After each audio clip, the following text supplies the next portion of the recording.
have to do that. There's a double blessing. There's a double blessing. We know Elijah and Elisha. There's a double blessing in taking care of the man of God and the vision that God is. God becomes active in fulfilling our dreams when we help other people accomplish their dreams, including our pastor. The dream God gave to Joseph did not reveal it all at the first. He just knew that he was going to do it. But there's hidden lessons here in the life of Joseph that was that of a dreams. Before God would manifest his dreams, Joseph had to work on the dreams of others and become skillful at it. Do it. Joseph began working on the dreams of the butler, the baker, while he was in prison. So God attended to his loyalty and began to fulfill his dreams when he worked on other people's dreams. He began to bless him when Joseph was willing to be a servant. Joseph could have said, "What are you doing? You're coming to me? I'm in prison. I was in command. And no, but look what happened. As Joseph worked hard on finding the answer to those man's dreams, he was unaware that God had released the work on his dreams through working on others' dreams. He considered the task before him, and he performed it with a spirit of excellence. I want to say this. There is no job in the church or in ministry that you're too big to do. There's no job too big in the ministry or too small in the ministry that you're too good to do. That is the truth. I know that, we want, even right now, I go clean the bathrooms at the church sometimes. When I see it needs to be done, I do it. Because why? It's not beneath me to work at the house of the Lord. It's not beneath me to work in the ministry of the Lord. Listen, I say this all the time. There's no way that we deserve a microphone in a pulpit if we can't teach a Sunday school class. There's no way that we want, it's amazing that we want the pastor to get us these big crowds, but then we don't want to work in our own class. And in fact of that, most of us don't even show up for Sunday school. Come on, come in the morning, worship, trying to do, and attentive. So we have to learn that people, even though you don't think it now, people are watching you, just not when you're in the pulpit, all the times of your life. When you're out, when you're on the ball court here, when you're on the, I told my church this. I said, you ought to hold your pastor at a higher standard than you hold anybody else. People, I've even said it when just because I'm a younger preacher don't mean you have to watch me extra close. I'm just, but the thing of the matter is when you have that calling, there's other things that come along with it. People ought to hold us at a higher standard. People ought to hold us, because if they don't, listen, I like Pastor Doug. He always tells that story about when they were going to school there at Aspinwall, and they lived around the corner, and his brother Josh and TJ didn't go to school that morning, so Josh didn't go. He sent TJ over to get Josh. He said, "Tell your brother to get over here. It's time for school. He's not sleeping in today." So TJ goes over there and gets him, and he says, "Tell Grandpa I don't have to go to school." So TJ comes back, and he tells Grandpa, Josh said he don't have to go to school. So here comes Grandpa, gets out of his office. He walks up. As he's walking up the steps to Josh's bedroom, he takes his belt off. He sounds like he's starting a lawnmower. Hits every boom, comes right out. And he starts whipping Josh. And Josh is jumping out of the bed and coming. And the little boy, their cousin that was living with them, he went down and told his mom. He said, "Mom, God's up there whipping Josh." Because he thought Pastor Walden. The other day, we was in church, and one of the bus kids come around, and their mom had come with them that morning. And he was by the water fountain where my office is. And I was sitting in my office, and I heard him say, "Mom, right there's God's office." But the point is we're not trying to be God. The point is they look at us like we're a higher standard. And they ought to. We ought to think nothing less from that. We ought to have that higher standard.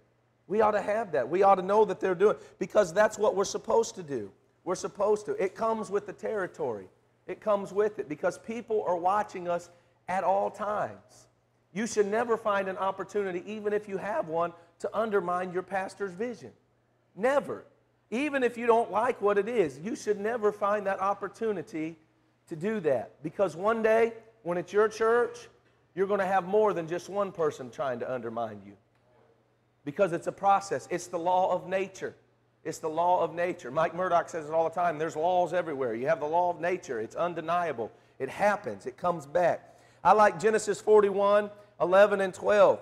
And it says, and there was a young man, a Hebrew, servant of the captive of the guard, and we told him, and he interpreted to us our dreams, to each man according to his dreams, and he did interpret.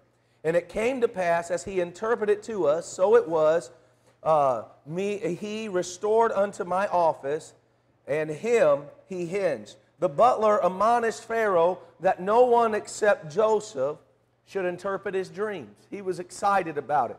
Once the Hebrew starts working on your dream, it happens just as he says. Pharaoh therefore called Joseph to begin to work what? On his dreams. But he also gave a plan of how to make it a dream of victory. I want to share three small things with you here today, and I'll let you go. Okay? Number one, I want to say this. Promotion comes from serving another man's vision. I want you to say that with me. Promotion comes from serving another man's vision. Watch this in Genesis 41, 33 through 36. Now therefore let Pharaoh look out a man, discreet and wise, and set him over the land of Egypt. Let Pharaoh do this, and let him appoint officers over the land, and take up the fifth part of the land of Egypt in the 7 plenteous years. And let them gather all the food of those good years that come, and lay up under the hand of Pharaoh, and let them keep food in the cities. And the food shall be the store in the land against the 7 years of famine, which shall be in the land of Egypt, and the land perish not through the famine. Pharaoh is pleased with Joseph and places him second in authority throughout Egypt. So think about this. During the first 7 years, Joseph worked on Pharaoh's dream. He worked putting up portions of crops for the following 7 years of famine. He worked on that. Because of his loyalty and service, the land of Egypt was saved, and God brought Joseph's dream into reality while he was working on another man's vision. During the famine, Joseph's brothers came to him for what? For food, right?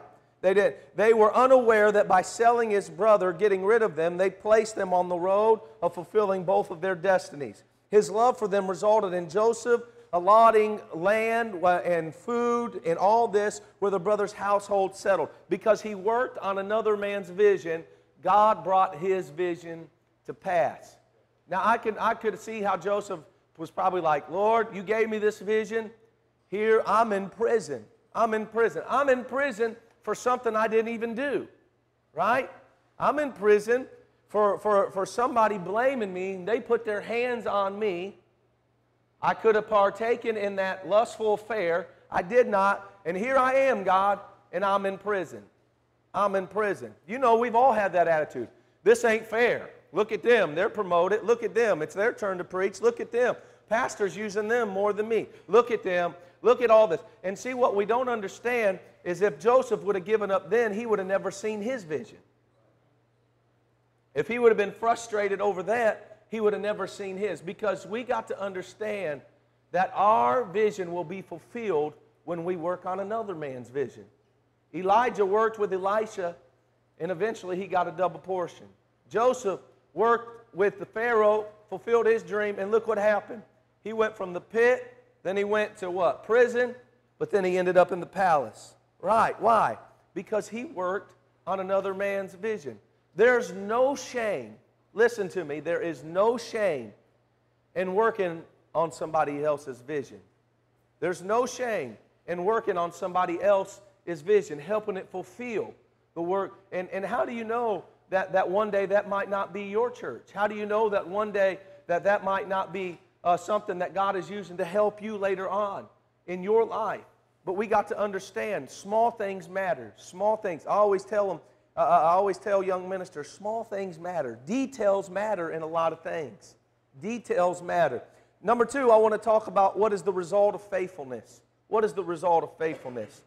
He says in Genesis chapter 45, 5 through 8, now therefore be not grieved, nor angry with yourself that ye sold me hither. For God did send me before to preserve life. For these 2 years hath the famine been in the land, and yet there are 5 years, in which there shall neither be bearing not harvest. And God sent me before you to preserve you prosperity in the earth and save your lives by great deliverance. Last verse. So now it was not you that sent me hither, but God, and hath made me a father to Pharaoh, and the Lord of the house, and the ruler thereof of Egypt, of all the land in Egypt. Joseph did not answer his brothers in anger, but he responded in the manner which God gave him glory.